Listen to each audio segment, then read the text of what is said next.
또는 그 당시 대제사장이 죽기까지 그 성읍에 거주하다가 그 후에 살인자는 그 성읍 곧 자기가 도망하여 나온 자기 성읍 자기 집으로 돌아갈지니라 하라 하시니라. 이에 그들이 납달리의 산지 갈릴리 게데스와 에브라임 산지의 세겜과 유다 산지의 기럇 아르바 곧 헤브론과 여리고 동쪽 요단 저쪽 루벤 지파 중에서 평지 광야의 베셀과 갓 지파 중에서 길르앗 라못과 므낫세 지파 중에서 바산 골란을 구별하였으니 이는 곧 이스라엘 모든 자손과 그들 중에 거류하는 거류민을 위하여 선정된 성읍들로서 누구든지 부지 중에 살인한 자가 그리로 도망하여 그가 회중 앞에 설 때까지 피해 보복자의 손에 죽지 아니하게 하기 위함이라. 아멘. 예, 우리 옆 사람 인사하겠습니다. 예수님 때문에 행복합니다. 예, 하나님께 소망이 있습니다. 네. 몇 주 동안 인사를 안 했더니 제가 잊어먹는 것 같아가지고 깜빡깜빡 잊어먹은 것 같아요. 자, 오늘 말씀 제목 읽겠습니다. 시작. 어디로 피하십니까? 어디로 피하십니까? 제목으로 잠시 은혜를 나누도록 하겠습니다. 여러분, 사람들의 그 본능 중에 하나는 누군가를 자꾸 의지하고픈 마음이 있는 거죠. 어린아이들은 부모를 의지합니다. 그래서 무슨 일이 있을 때마다 부모를 찾습니다. 가난한 사람은 자신을 물질적으로 도울 기관이나 사람을 찾게 되고요. 심리적으로 좀 불안한 사람은 상담가를 찾습니다. 그리고 심지어 잘못을 행한 사람도 자신을 도울 사람, 자신이 피할 곳을 찾습니다. 변명할 여지를 찾고요. 알리바이를 만들고 도망갈 구석을 찾습니다. 옛날부터 두려움을 가진 우리 인류가 누구를 찾냐면 절대자를 찾지요. 그래서 절대자를 찾아서 의지하려 했습니다. 여러분, 우리나라 역사 가운데 고구려 백제 신라 이 삼국시대가 있었는데, 이 고구려 백제 신라 이 삼국시대 이전에 우리 남쪽에 있었던 나라가 있었는데, 사만이라고 마한, 진한, 변한, 이게 사만 시대가 있었죠. 우리나라 역사 가운데 이 AD 300년경 이 사만 시대에 죄인들을 위한 특별한 장소가 있었습니다. 소도라는 곳인데요. 원래 이 소도라는 곳은 하늘의 제사를 지내던 그런 특별한 성지였는데, 이 소도가 매우 신성한 곳으로서 제사에 참석하는 자가 죄인이라 할지라도 처벌하지 않았습니다. 이 국법의 힘이 소도에는 미치지 못해서 죄인이 이곳으로 도망하더라도 그를 돌려보내거나 또는 잡아갈 수 없었다는 거예요. 근데 성경에 보면 이 소도와 같은 곳이 훨씬 이전에 존재했음을 알 수 있습니다. 지금으로부터 무려 3,500여 년 전에 이런 곳이 있었다는 거예요. 그곳을 성경은 도피성이라고 이름하고 있습니다. 오늘 우리가 읽은 본문의 말씀이 바로 도피성에 관한 말씀인데요. 하나님께서는 곧 가나안 땅에 들어갈 이스라엘 백성들에게 말씀하셨습니다. 민수기 35장과 그리고 오늘 우리가 읽었던 여호수아 20장 그리고 신명기 19장에 보면 이 세 본문에 도피성에 관한 말씀을 주셨는데, 이 도피성에 관한 말씀들 종합해 보면 하나님은 이스라엘 백성들에게 줄 그 약속의 땅에서 전체 6성읍을 도피성으로 정하라고 하셨습니다. 민수기 35장 13절 14절에 너희가 줄 성읍 중에 6을 도피성이 되게 하되 세 성읍은 요단 이쪽에 두고 세 성읍은 가나안 땅에 두어서 도피성이 되게 하라. 그러니까 도피성은 요단강 동쪽에 세 성읍, 요단강 중심으로 서쪽에 세 성읍을 두었어요. 요단강을 건너기 전에 오른쪽에 있는 동쪽은 므낫세 지파, 갓 루벤 지파, 갓 지파, 그 다음에 므낫세 절반 반지파가 거주하게 되었고, 요단강을 건너 서쪽엔 하나님께서 약속하신 그 가나안 땅에는 뭐예요? 나머지 9지파와 므낫세 반지파가 거주하게 되죠. 그래서 요단강을 중심으로 이쪽과 저쪽 각각 세 성읍씩 모두 6성읍을 도피성으로 정하게 하셨습니다. 그러면 도피성은 어떤 곳이냐 하는 것이죠. 우리나라 사만시대의 소도와 같이 하늘의 제사를 지내는 곳이었을까? 아니면 오늘날처럼 범죄자들을 잡아서 형량을 채우는 감옥 아니면 교도소였을까? 그렇지 않으면 중동 지역은 아주 무더운 곳이기 때문에 더위를 잠시 피하여 가는 시원한 카페와 같은 곳이었을까? 도피성은 어떤 곳이었을까요? 첫째, 도피성은 목숨을 건지는 곳이었습니다. 오늘 읽었던 말씀은 3절부터 5절을 다시 한번 읽겠습니다. 3절에서 5절입니다. 시작. 부지 중에 실수로 사람을 죽인 자를 그리로 도망하게 하라. 이는 너희를 위해 피해 보복자를 피할 곳이니라. 이 성읍들 중에 하나에 도피하는 자는 그 성읍에 들어가는 문 어귀에 서서 그 성읍의 장로들의 귀에 자기의 사건을 말할 것이요. 그들은 그를 성읍에 받아들여 한 곳을 주어 자기들 중에 거주하게 하고 피해 보복자가 그의 뒤를 따라온다 할지라도 그들은 그 살인자를 그의 손에 내주지 말지니 이는 본래 미워함이 없이 부지 중에 그의 이웃을 죽였음이라. 여러분, 이 도피성이라고 하는 이 단어의 문자적인 뜻은 받아들이는 성읍, 받아들이는 도시라는 뜻입니다. 자, 도피성이 뭐라고요? 받아들이는 성읍, 받아들이는 도시라는 뜻이에요. 예. 그러니까 도피성은 말 그대로 도피하는 곳입니다. 원한 없이 의도적이지 않게 부지 중에 실수로 살인한 자가 도피성으로 피하면 목숨을 건질 수 있었어요. 살 수 있었습니다. 그렇다고 모든 살인자가 도피성으로 피한다고 해서 죽음을 면한 것은 아니었어요. 그는 반드시 자기가 부지 중에 실수로 살인한 그 경위를 증명해야만 했습니다. 만약에 고의로 사람을 죽인 사람이 도피성으로 피했을 경우에는 끌어내어서 죽일 수밖에 없었습니다. 우리가 성경에 보면 고대 이스라엘에 고엘이라고 하는 제도가 있었습니다. 고엘, 기업을 물을 자란 뜻인데 이 고엘이 기업을 물을 자 의미도 있지만 대신 갚아주는 자라는 뜻도 있습니다. 대신 갚아주는 자. 그러니까 고엘은 친족 중에 누군가가 살해를 당했을 때 대신 원수를 갚기도 했다는 거예요. 피해 보복자라고 얘기합니다. 따라서 합니다. 피해 보복자. 그래 따라서 비록 자신의 의도와 상관없이 누군가를 죽였다 할지라도 이 피해 보복자를 만나면 죽음을 당할 수 있었어요. 눈에는 눈, 피에는 피. 예. 아무런 악한 감정 없이 실수나 부주의로 사람을 죽게 했을지라도 그가 자기의 처소에 있다 보면 죽은 자의 가족이나 친척들로부터 피해 복수, 고해를 당할 수 있었다는 거예요. 그래서 이 고해로부터 죽을 수밖에 없는 자들이 유일하게 피할 수 있는 곳이 바로 어디다? 도피성이라는 것입니다. 그래서 이 도피성에만 들어갈 수 있다면 그 무시무시한 피해 보복으로부터 벗어날 수 있었던 거지요.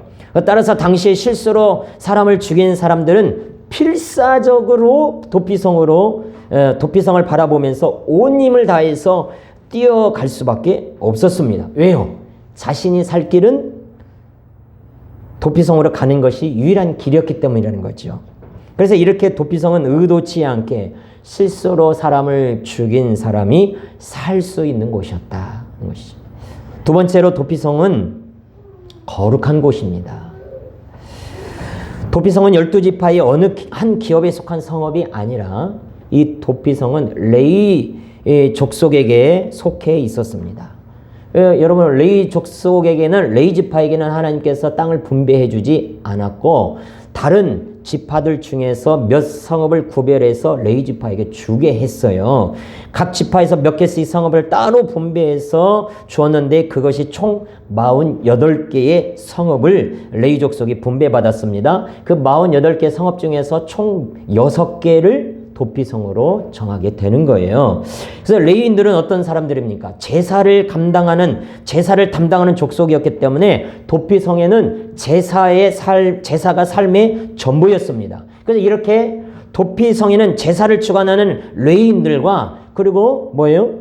죄사함을 위해서 제사가 절실하게 필요한 살인자가 공존해서 사는 곳이 도피성이었어요.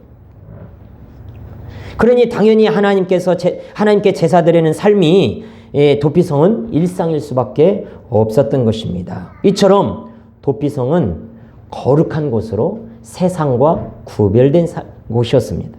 하나님을 예배하는 곳일 뿐만 아니라 하나님의 그 제사장으로 부름받은 이들이 살았던 곳이요, 하나님의 일을 전담하는 레위인들이 기업으로 물려받아서 살던 곳입니다. 그들의 삶의 목적이 달랐고 방식이 달랐습니다. 거기에다 실수로 살인한 죄인마저도 받아들이는, 그곳에 가면 살 수 있는 곳이 바로 도피성이었어요. 그래서 도피성을 말하고 있는 본문들을 보면 도피성으로 정해라, 도피성으로 이름해라 이렇게 말씀하지 않고 도피성으로 구별하라 라고 말씀하고 있어요. 우리가 읽었던 7절 8절도 그런 말씀이죠. 이에 그들이 납달리의 산지 갈릴리 게데스와 에브라임 산지의 세겜과 유다 산지의 기럇 아르바 곧 헤브론과 여리고 동쪽 요단 저쪽 루벤 지판 중에서 평지 광야의 벳셀과 갓 지파 중에서 길앗 라못과 므낫세 지파 중에서 바산 골란을 어떻게 하였으니 구별하였으니, 신명기 19장 2절에서도 너희 하나님 여호와께서 내게 기업으로 주신 땅 가운데서 너를 위하여 구별하고, 도피성은 거룩한 곳이기 때문에 그냥 일반적으로 정한 것으로 끝나지 않고 뭐예요? 구별했다 이 말이죠. 거룩한 곳이다는 거죠. 할렐루야. 세 번째로 도피성은 어떤 곳입니까? 도피성으로 가는 길은요, 크고 언제나 닦여 있어야 된다는 것입니다. 닦여 있다는 건 깨끗이 뭐 행주로 닦는, 걸레로 닦는 게 아니고 뭐예요? 정비되어 있어야 된다는 거죠. 유대 랍비들의 구전에 따르면 도피성으로 가는 길의 넓이가 14m랍니다. 14m면 앞에 도로 넓이만큼 됐을까요? 그리고 그 길에는 표지판, 이건 도피성으로 가는 길입니다 라고 하는 표지판을 세워 놓았다고 그러고요. 매년 12월에는 도로를 점검하고 보수하도록 해서 언제든지 쉽게 도피자가 피할 수 있도록 했다는 것입니다. 왜냐하면 이 부지 중에 실수로 살인을 저지른 사람이 피해 보복자를 만나게 되면 어떻게 해요? 죽음을 당할 수 있기 때문에 이 사람이 살려면 도피성으로 빨리 도망가는 길밖에 없어요. 그래서 도피성으로 가는 길은 넓어야 합니다. 가는 길에 어떤 걸림돌, 장애물이 없도록 언제든지 정비되어야 했어요. 그래서 신명기 19장 3절의 말씀에 보면 너희 하나님 여호와께서 내게 기업으로 주시는 땅 전체를 세 구역으로 나누어 길을 닦고 모든 살인자를 그 성읍으로 도피하게 하라. 길을 닦아라 그랬어요. 또 6절에도 그 사람이 그에게 본래 원한이 없으니 죽이기 합당하지 아니하나 두렵건대 그 피를 보복하는 자의 마음이 복수심에 불타서 살인자를 뒤쫓는데 그 가는 길이 멀면 그를 잡아 죽일까 하노라. 그러니까 뭐예요? 도피성으로 가는 길은 넓어야 되고 장애물이 없어야 되고 가까워야 된다는 거예요. 그래서 도피성은 어디에 두었냐? 도피성을 구별하여 놓을 때 그 도피성은 어디에 있었냐? 각 지파들이 사는 지역의 중앙에 있었던 것입니다. 어디서든지 가까이 올 수 있도록. 근데 여기서 주목할 점은요, 실수로 살인한 자가 언제까지 도피성에 사느냐 이 말이죠. 어떻게 언제 도피성에서 나와서 고향으로 돌아갈 수 있었느냐 하는 것입니다. 도피성은 감옥이 아니라고 그랬잖아요. 죄의 형량에 따라서 도피성에 갇혀 있거나 오늘날처럼 보석금을 주고 속전을 내고 나갈 수 있는 것도 아니었습니다. 그렇다면 이 사람은 평생 도피성에 살아야만 했을까요? 아닙니다. 우선은 도피성 안에서 자신이 고의로 사람을 죽이지 않았음을 증명하며 재판을 받아야 하죠. 죄 없음을 분명히 가리는 거예요. 만일 도피성으로 피한 사람이 실수가 아니라 계획적으로 사람을 죽인 것으로 판명이 되면 그 사람은 도피성에서 내보냄을 당하고 어떻게 해요? 피해 보복자를 만나도 죽음 당해도 상관이 없습니다. 그러나 이 사람이 실수로 사람을 죽인 것으로 판결이 되면 도피성 안에서 기다려야 합니다. 뭘 기다리느냐? 당시에 대제사장이 죽기까지 그 도피성에서 기다려야 됩니다. 도피성에 피한 그 사람이 대제사장이 죽은 후에야 자기 땅으로, 자기 고향으로, 자기 성으로 돌아갈 수 있었어요. 오직 대제사장의 죽음만이 도피성에서 그 그리고 죄에서 이 사람이 해방받을 수 있는 유일한 길이었습니다. 신명기 35장 28절에 이는 살인자가 대제사장이 죽기까지 그 도피성에 머물러야 할 것임이라. 대제사장이 죽은 후에는 그 살인자가 자기 소유의 땅으로 돌아갈 수 있느니라. 이것은 무엇을 말합니까? 대제사장의 죽음으로 과거의 원한이 모두 해결되었다는 것입니다. 대제사장의 죽음은 이 살인자에게 고의가 아닌 실수로 부지 중에 살인한 이 사람에게 새 시대가 시작되었음을 알리는 거예요.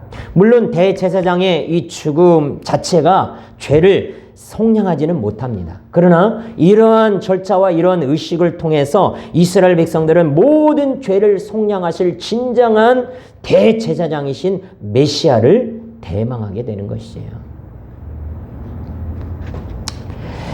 그렇다면 이런 도피성이 어떤 곳이고 도피성에 피한 살인자가 언제 자기 고향으로 돌아갈 수 있었는가를 살펴보았는데, 그렇다면 이 도피성에 담긴 메시지가 무엇이냐, 오늘 두 가지를 살펴보고자 합니다. 이 도피성에 담긴 메시지가 무엇이냐.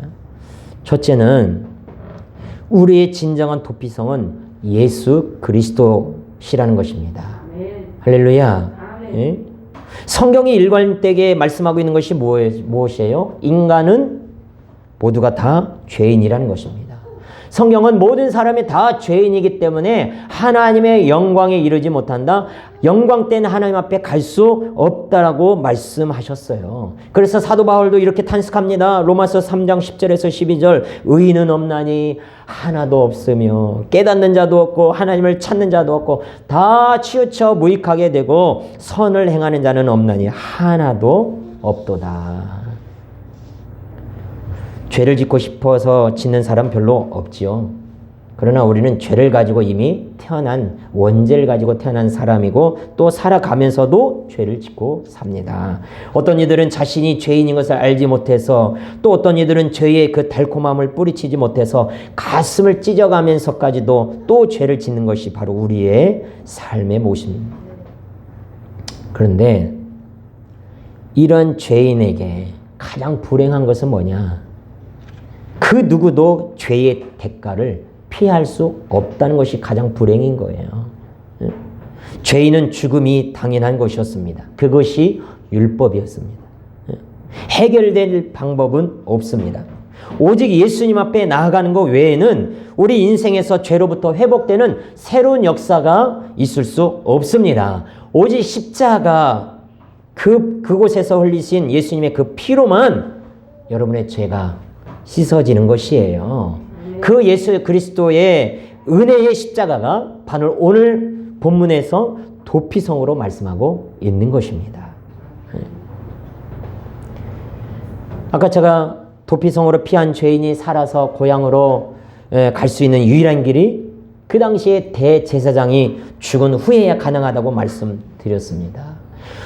바로 우리의 대제사장이신 예수님이 십자가의 죽으심으로 우리의 죄로부터 해방되고 자유를 얻게 되는 것이죠. 예수님의 죽으심으로 우리가 살아서 우리의 본향인 천국에 가게 되는 것입니다. 도피성에 피한 살인자는 대제사장이 살아있을 때까지만 그 도피성에 머무를 수 있었습니다. 그러나 우리의 대제사장이신 예수 그리스도는 영원하신 분이시기 때문에 우리는 영원토록 그리스도 안에 도피할 수 있습니다. 날마다 구원의 도피성 되시니 예수님과 동행할 수 있는 여러분이 되시길 주의 이름으로 축복합니다. 예수님은 우리의 피난처이십니다. 우리는 예수님께로 가면 살 수 있어요. 죄 가운데 있다 할지라도, 고통과 두려움과 아픔과 절망 가운데 있다 할지라도 예수께로 가면 평안을 누릴 수 있습니다. 예수께로 가면 모든 것이 해결됩니다. 도피성으로 가는 길이 크고 높다고 했습니다. 그리고 도피성은 각 지역의 중앙에 있어서 누구나 쉽고 빨리 갈 수 있어야 한다고 했습니다. 이것은 우리에게 무엇을 가르쳐 줍니까? 예수 그리스도에게는 누구나 갈 수 있다는 것입니다. 예수님 앞에 나아가는 것은 어렵지 않습니다. 예수님 안에 피하는 것은 어렵지 않습니다. 도피성으로 당시에 도피성으로 가는 사람이 가슴 졸이면서 얼마나 가슴 졸이시면서 도피성에 피하며 뛰어갔겠습니까? 잡히면 죽으니까. 피해 보복자가 자기를 만나면 죽으니까 얼마나 가슴 졸이면서 도피성까지 뛰어갔겠습니까? 그러나 놀랍게도 오늘날 우리가 주님께로 가는 길은 멀지 않습니다. 우리의 피난처 되시는 주 예수 그리스도는 우리의 가까이 있습니다. 언제든지 주께로 갈 수 있어요. 우리 주님은 언제나 항상 나와 함께하고 나와 가까운 곳에 있다는 것을 잊지 않으신 여러분 되길 주의 이름으로 축복합니다. 한 가지 더는요. 이 도피성은 이스라엘 백성에게만 허락되지 않았습니다. 이스라엘 백성뿐만 아니라 그들 중에 거하는 이방인들도 도피성으로 피할 수 있었어요. 예수님은 모두에게 오라고 하십니다. 예수님은 가리지 않습니다. 예수님은 차별하지 않습니다. 우리가 일반인들뿐만 아니라 여러분 일반인들도 교회에 와야 되죠. 일반인들도 예수 안에 구원이 있고 예수 안에 평안을 누려야 되겠죠. 일반인들도 예수 안에서 참된 기쁨과 감사가 넘쳐야 되겠죠. 그런데 요즘에 자꾸 이야기가 되는 젠더나 동성애자들이나 페미니스트들도 그들도 사랑하며 예수 안에서 우리가 품어야 된다는 것입니다. 그들의 행동, 그들의 행위는 죄이고 결코 용납할 수 없지만 그들의 영혼은 우리가 품고 기도하고 존중하고 예수 안으로 받아들여야 된다는 것이에요. 타 종교 사람들도 그들의 종교 안에 구원이 없고 잘못된 길을 가고 있지만 타 종교 사람들도 예수 안에 들어올 수 있도록 이끌어 줘야 한다는 것입니다. 예수 안에 있는 사람들은 예수님은 자신에게 오는 사람은 결코 버리지 않습니다. 그래서 요한복음 6장 37절에 아버지께서 내게 주시는 자는 다 내게로 올 것이요 내게 오는 자는 내가 결코 내쫓지 아니하리라. 아멘. 예수 안에 있으십니까? 여러분은 결코 주님이 내쫓지 않습니다. 결코 여러분을 차별하지 않습니다. 결코 여러분을 야야야 나 너 안 되겠다. 너 내 품 안에서 떠나라. 이러지 않는다 이 말이죠. 그래서 우리는 어떻게든 도피성으로 들어가야 합니다. 예수 그리스도를 믿어야 합니다. 지치고 낙심될 때 예수 그리스도를 바라보고 의지해야 합니다. 그런데 무조건 도피성에 들어갈 수 있는 것은 아니죠. 무조건 도피성으로 여러분 피해 보복자를 피해서 도피성으로 향하는 부지중에 실수로 살인한 사람이 뭐 한 사람이겠습니까? 이곳저곳에서 여러 명이 올 수 있고 또 도피성에 뭐 지금으로 얘기하면 뭐 순서표 뽑아가지고 줄 서라고 했을까요? 무조건 빨리 달려왔다고 들어갈 수 있는 것이 아니지요. 힘이 천하장사라고 해서 이 사람 밀치고 저 사람 밀치고 해서 자기가 먼저 들어갈 수 있는 것도 아니고 가진 것이 많은 부자라고 들어갈 수 있는 것도 더더욱 아닙니다. 도피성에 들어갈 수 있는 사람은 어떤 사람이냐? 우리 4절 한번 읽겠습니다. 4절 읽습니다. 여호수아 20장 4절 시작. 이 성읍들 중에 하나에 도피하는 자는 그 성읍에 들어가는 문 어귀에 서서 그 성읍의 장로들의 귀에 자기의 사건을 말할 것이요 그들은 그를 성읍에 받아들여 한 곳을 주어 자기들 중에 거주하게 하고. 여러분 도피성에 들어갈 수 있는 사람은 자신이 죄인이며 이 성에 들어가지 않고는 살 길이 없다는 사실을 믿음으로 고백하는 사람만이 들어가는 거예요. 자신의 죄에 대해서 진실한 고백을 하는 사람만이 우리의 도피성 대신 예수 그리스도 안에 들어갈 수 있는 것입니다. 바라기는 우리 소망교회 모든 성도들이 이렇게 절박한 심정으로 예수 그리스도의 은혜를 붙드시는 귀한 은혜가 여러분에게 넘쳐나길 축원합니다. 여러분은 어디로 인생의 피난처를 찾으십니까? 피난처 되시는 예수께로 가십시오. 모든 죄와 절망과 아픔과 좌절과 고통과 염려를 예수께로 가지고 가십시오. 그분이 흘리신 피를 의지하십시오. 그러면 죄사함과 자유와 기쁨을 누리게 될 것입니다. 도피성의 메시지 두 번째는 무엇입니까? 이 시대에 교회가 도피성의 역할을 감당해야 한다는 것입니다. 교회는 어떤 곳이 되어야 할까요? 물론 교회가 죄를 사하는 권세나 권한은 없습니다. 소망교회에 오면 오는 순간에, 소망교회에 들어오는 순간에, 소망교회에 등록하는 그 순간에 여러분의 죄가 다 사함받습니다. 말하지 못합니다. 교회 자체가 죄를 사할 권세는 없습니다. 그러나 누구든지 와서 예수님을 믿고 구원을 받는 곳이 교회인 것입니다. 하나님을 예배하며 의지하는 신앙의 공동체가 되어야 합니다. 마음의 평안과 기쁨을 주는 곳이어야 합니다. 지역과 이웃에게 영향력을 끼치고 섬기고 나누는 베품의 장소가 되어야 합니다. 교회는 힘들고 어렵고 연약한 사람들이 언제든지 누구든지 찾아와서 평안을 누리고 찾는 위로를 얻는 곳이어야 한다는 것입니다. 여러분 2018년도 기준으로 해서 한국 교회가 83,800여 교회였습니다. 그리고 목회자는 98,300여 명이었습니다. 성도는 2018년 기준으로 1,132만 명 정도 되었습니다. 물론 등록되지 않은 교회까지 합치면 이보다 더 많겠죠. 문제는 교회와 목회자의 수는 이렇게 점점점 많아지는데 이렇게 교회와 목회자 수가 많은 만큼 그리고 성도들의 수가 많은 만큼 사회적으로 선한 영향력을 끼치고 있느냐, 신뢰를 주고 있느냐 하는 것이 문제이죠. 지난 주일 오후 예배 마치고 선교사님 한 분을 좀 찾아뵐 일이 있어서 한옥마을에 우리 집사람과 함께, 제가 집사람이라고 그랬습니다. 집사님이라고 안 했습니다. 예. 우리 집사람과 함께 한옥마을을 잠시 들렸는데 이곳저곳을 이렇게 보니까 궁합을 보아주고 점을 쳐주는 이 부스들이 곳곳에 생겼더라고요. 그걸 보고서 저희 집사람이 코로나로 인해서 사람들이 불안하고 초조하니까 자꾸 이런 것을 찾고 의지한다라고 말하더라고요. 저는 정말 그런 것 같습니다. 그런데 안타까운 것은 코로나 시기에 교인 수는 줄었다는 것이에요. 코로나 시기에 지난 1년 동안 교회를 다니는 사람은 줄었다는 것이에요.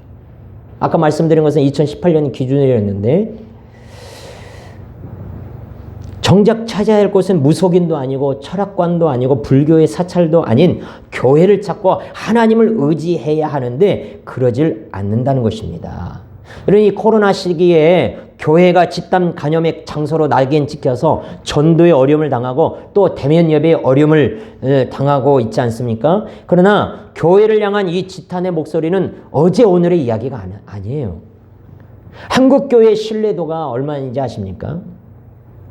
1년 전 2020년 작년이죠. 작년 1월 달에 어느 한 기관에서 조사한 바로 한국교회 신뢰도가 32%였습니다.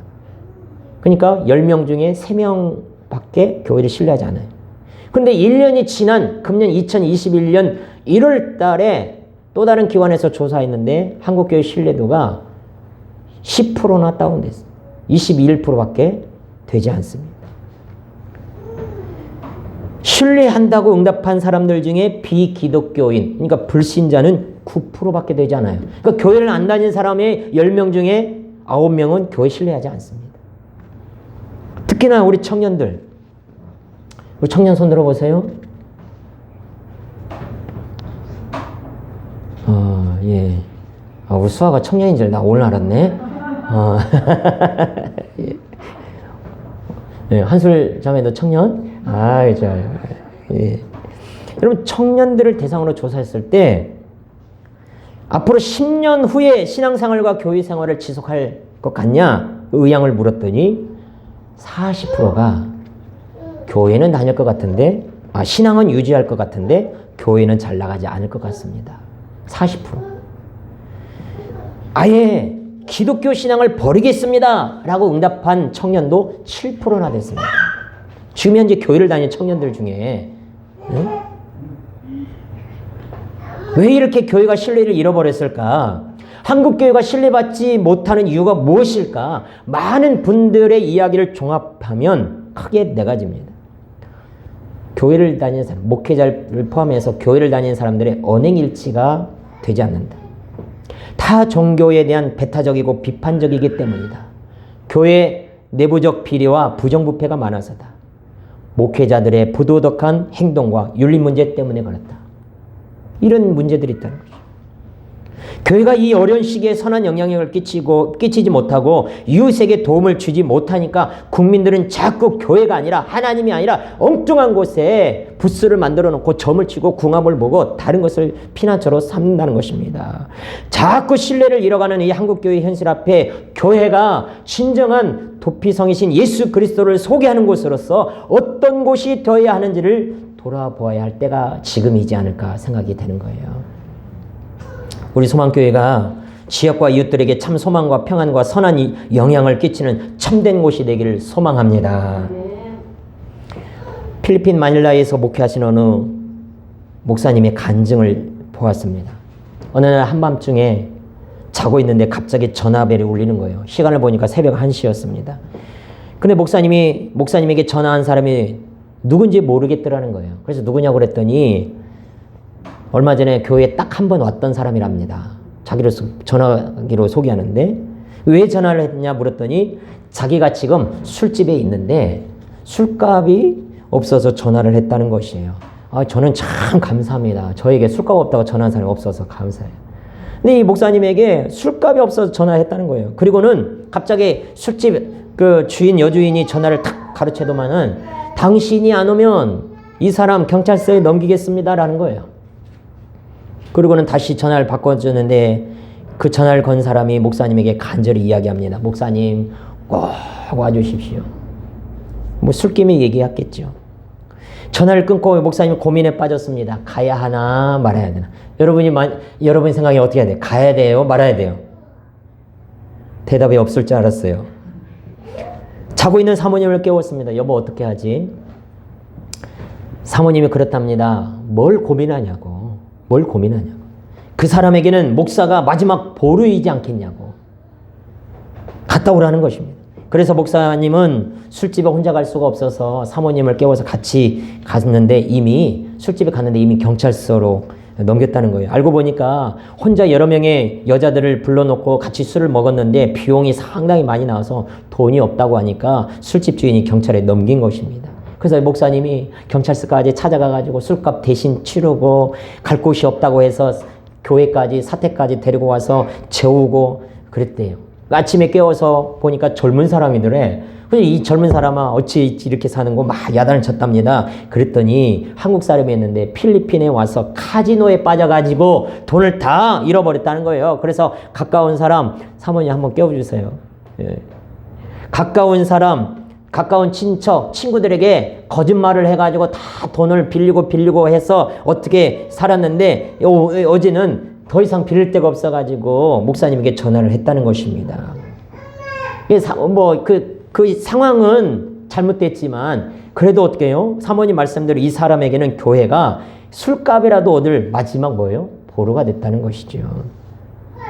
여러분 갈 곳 잃은 사람들의 이야기가 성경이 하고자 하는 이야기가 아닐까 생각해 봅니다. 성경은 갈 곳을 잃은 많은 사람들의 이야기를 계속해서 풀어내는데 대표적인 사람이 야곱입니다. 자기 욕심으로 형을 속이고 아버지를 속였죠. 집에 머물 수가 없게 되었습니다. 쫓기듯이 정든 어머니 품을 떠나야 했습니다. 한 번도 가본 적이 없는 빈 광야로 홀로 남았습니다. 갈 곳을 잃은 사람이 되었죠, 야곱이. 광야를 헤매던 야곱은 쓰러져 잠을 잡니다. 얼마나 고냈던지 쓰러지고 말아요. 갈 곳 잃은 인생의 모습입니다. 그런데 바로 그 자리에 갈 곳을 잃어서 쓰러진 그 인생 야곱에게 하나님은 다가오셔요. 그리고 말씀하십니다. 내가 너에게 약속한 것이 다 이루어질 때까지 내가 너와 함께 하겠다. 여러분 하나님께서 야곱에게 찾아올 때는 야곱이 아름다울 때가 아니었어요. 야곱이 신실할 때가 아니었어요. 야곱이 잘 나갈 때가 아니었어요. 완전할 때가 아니었어요. 하나님은 이런 분이십니다. 갈 곳 잃은 쓰러진 우리에게 찾아오셔서 언약을 통해서 우리를 일으켜 주시는 분이 바로 하나님이십니다. 그 하나님을 섬기고 소개하는 곳이 어디예요? 교회인 거예요. 갈 곳 잃어 찾아야 될 사람, 갈 곳을 잃은 사람들이 찾아야 될 곳이 그래서 교회가 되어야 된다는 것입니다. 주보이도 싫었지만 지난 7일과 21일 두 번에 걸쳐 제가 총회 교육을 받으러 갔습니다. 교회 개척 성장 세미나를 다녔는데 전주 고속터미널에서 강남 터미널까지 2시간 한 40분 정도 걸리더라고요. 그러니까 보니까 대부분 사람들은 막 아침 일찍 가니까 막 고나에서 잠을 자거나 막 그래요. 근데 저는 대부분 차를 타면 자지 않습니다. 신문을 보거나 책을 읽거나 그랬습니다. 그날도 지난 월요일 날도 두 번째 교육을 받기 위해서 가는데 새벽에 배달된 국민일보를 가져다가 꺼내서 읽습니다. 근데 그 국민일보 기사에 우간다에서 선교하시는 선교사님의 간증이 하나 실렸는데 그곳에서 노숙자 쉼터 겸 교회를 건축하는데 이 건축이 만만치 않아요.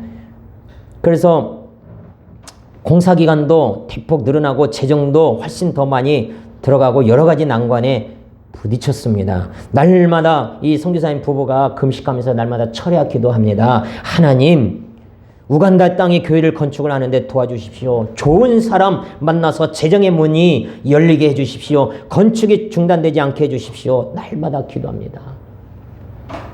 그런데 도움의 손길을 간절히 기다리는 그때 오히려 난처한 상황에 벌어졌는 게 뭐냐면 수술비가 모자라서 수술을 받지 못하고 발만 동동 구르는 현지를 만나게 된 거예요.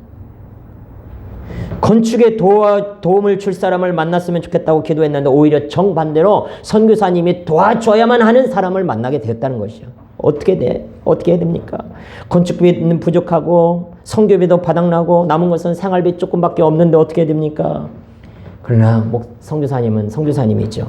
기도하는데 하나님의 말씀이 떠올랐다는 거예요. 그래서 그 말씀에 순종하여서 그 현지인을, 그 여인을 도왔다는 것입니다. 그리고는 있을 수 없는 그 우간다의 현지의 지인의 느닷없는 도움을 통해서 건축은 마무리되었습니다. 이것을 읽는데, 간증을 읽는데, 이 신문을 읽는데 갑자기 하나님께서 제 마음을 척 치는 거예요. 오늘은 네가 좀 줄래? 오늘은 네가 좀 주라? 그런 거예요. 신문을 읽는데. 뭘 줘요? 너 돈이 있잖아. 뭔 돈이요? 나 돈 없는데. 나 개척교회 지금 돈 얻으러 지금 개척교회 세미나 지금 얼마? 그거 지금 교육받아야 지금 지원받을 수 있어서 그거 받으러 가는데 지금 뭔 걔가 돈이 있어서 주라고 그래요. 너 있잖아. 지갑 열어봐.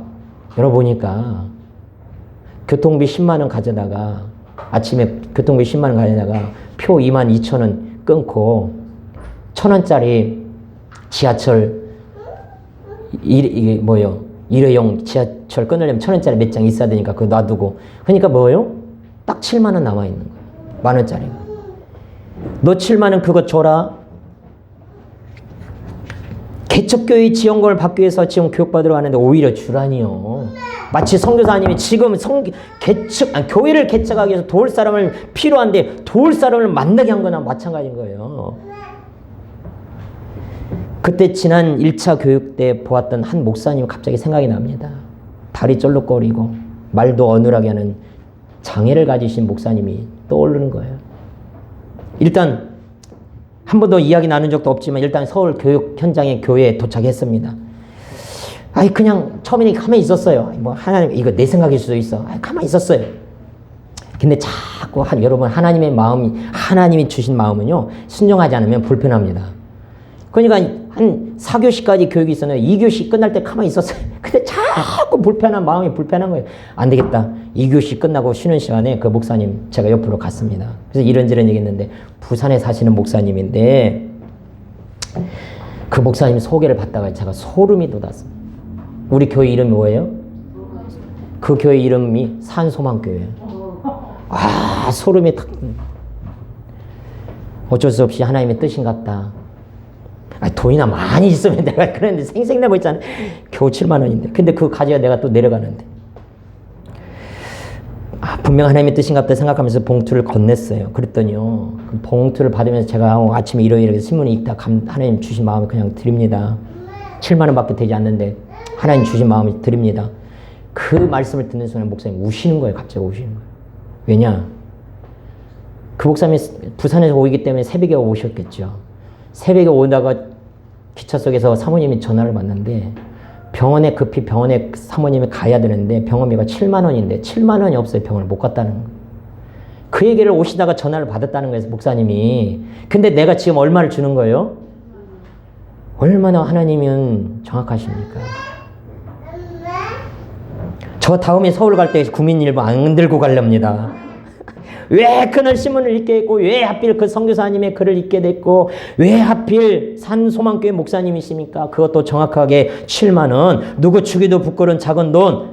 그러나 하나님은 그렇게라도 순종하기를 원하셨던 거예요. 여러분, 교회는 어떤 곳입니까? 하나님의 교회는 순종과 헌신으로 세워지는 곳입니다. 하나님을 만난 하나님의 사랑을 경험한 자만이 거룩한 낭비에 동참하는 거예요. 이 거룩한 낭비는 하나님을 만난 자만이 누리며 체험할 수 있는 특권이고 교회는 그런 곳입니다. 말씀을 맺겠습니다.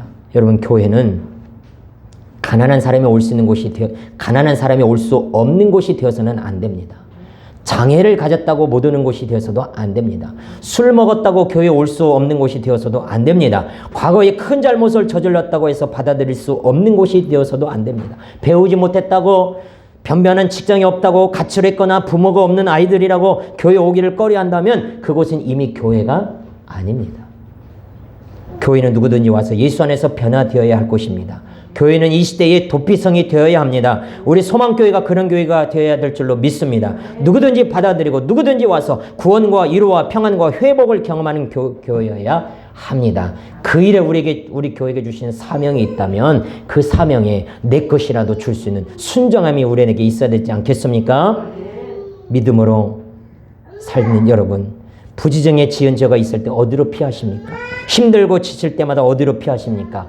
예수께로 가십시오. 그리고 교회로 오십시오. 그것이 여러분이 살 길인 줄로 믿습니다. 아멘. 하나님 아버지, 죄인 띤 나에게 구원의 도피성이신 예수님을 보내주셔서 감사합니다. 예수님 안에서 누리는 구원의 확신과 감격으로 살아가게 하옵소서. 그리고 우리 소망교회가 이웃에게 좋은 교회가 되게 하옵소서. 예수님의 이름으로 기도드립니다. 아멘. 나의 피난처 예수 찬양합니다.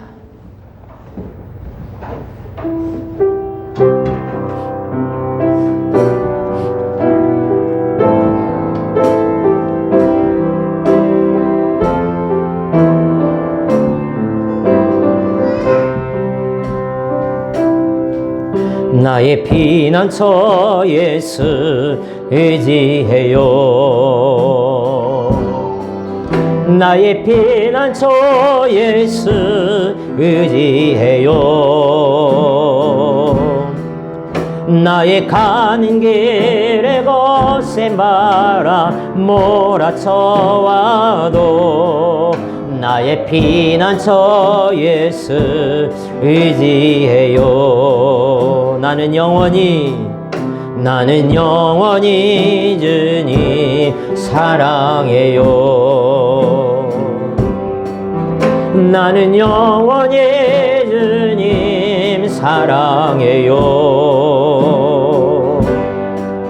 세상 어떤 것도 나의 사랑 끊을 수 없네. 나는 영원히 주님 사랑해요.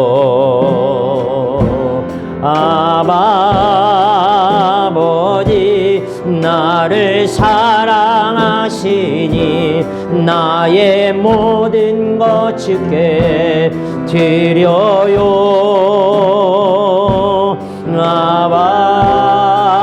아버지 내가 여기 있으니 주님 영광 위하여 써주시. 1절만 합니다. 나의 피난처 예수, 나의 피난처 예수 의지해요. 나의 피난처 예수 의지해요. 나의 가는 길에 거센 바람 몰아쳐와도 나의 피난처 예수 의지해요. 아버지 아버지 나를 사랑하시니 나의 모든 것 주께 드려요. 아버지 내가 여기 있으니 주님 영광 위하여 써져. 아버지 아버지 나를 사랑하시니 나의 모든 것 주께 드려요.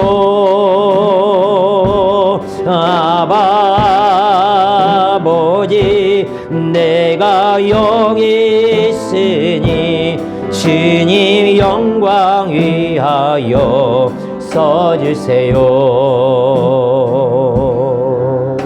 아멘. 예, 교회 소식부터 전하겠습니다.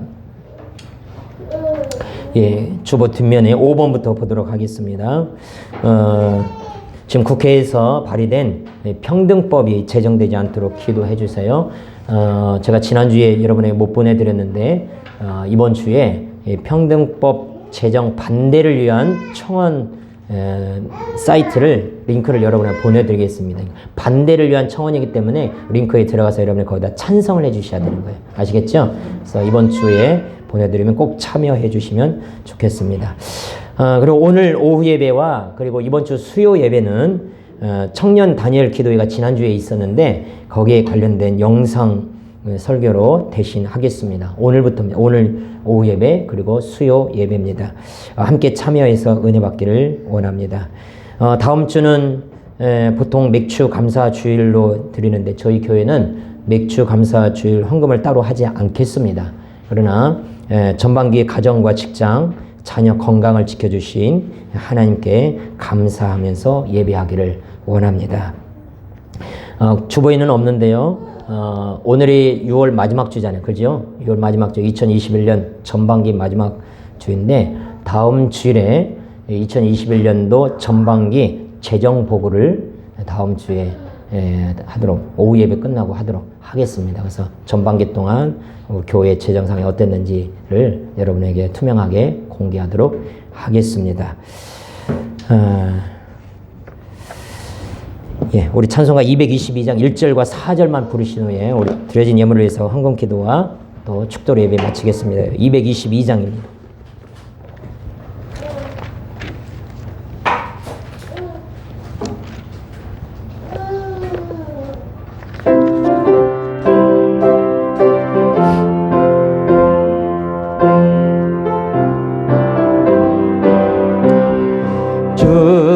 다시 만날 때까지 하나님이 함께 계셔 훈계로서 인도하며 도와주시기를 바라네. 다시 만날 때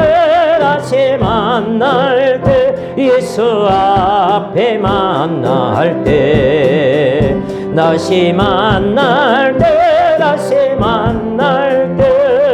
그때까지 계신 바라. 4절입니다. 우리 다시 만날 때까지 하나님이 함께 계셔 사망 권세 이기도록 지켜주시기를 바라네.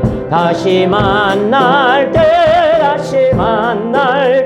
예수 앞에 만날 때 다시 만날 때 그때까지 계신 바라네. 기도합니다. 하나님 아버지, 광야에서 먹을 것이 없던 백성들을 불쌍히 여기시고 긍휼히 여기셔서 한 어린아이의 도시락을 가져다가 하늘을 향해 높이 들고 축사하실 때에 5천 명이 먹고도 남을 큰 기적이 일어났던 것처럼 이 시간에 사랑하는 성도들이 힘들고 어렵지만 하나님 앞에 구별하여 드린 예물을 주의 종이 주님의 보좌를 위하여 높이 들고 축복하오니 우리 사랑하는 성도들의 가정에 오병이어의 기적이 일어나게 하옵소서. 먹고 남음에 축복이 있게 하여 주옵소서. 건강이 회복되게 하여 주시고 자녀들이 잘 되게 하여 주시고 가정이 평안하게 하시고 취직이 되게 하여 주시고 시험도 잘 보게 하여 주시고 또 기도하는 모든 것들이 응답되게 하여 주시옵소서. 우리 교회가 물질 때문에 어려움 겪지 않도록 지켜주신 하나님 감사합니다. 우리 교회를 통하여서 이웃을 돌보고 섬기고 선교사님들을 섬길 수 있는 복된 교회가 되게 하여 주시옵소서. 지금은 우리 주 예수 그리스도의 은혜와 하나님의 크신 사랑과 성령님의 교통하심이 우리의 진정한 도피성이신 예수 그리스도 안에서 구원과 평안을 누리기를 원하고 또 우리 소망교회가 이 지역의 많은 사람들에게 도피성이 되기를 원하는 우리 사랑하는 성도들 머리머리 위에 가정 위에 이번 한 주간의 생활 위에 그리고 지금도 세계에서 복음을 전하기에 고군분투하시는 우리 선교사님들의 그 사역 위에 이제로부터 영원토록 함께 있을지어다. 아멘.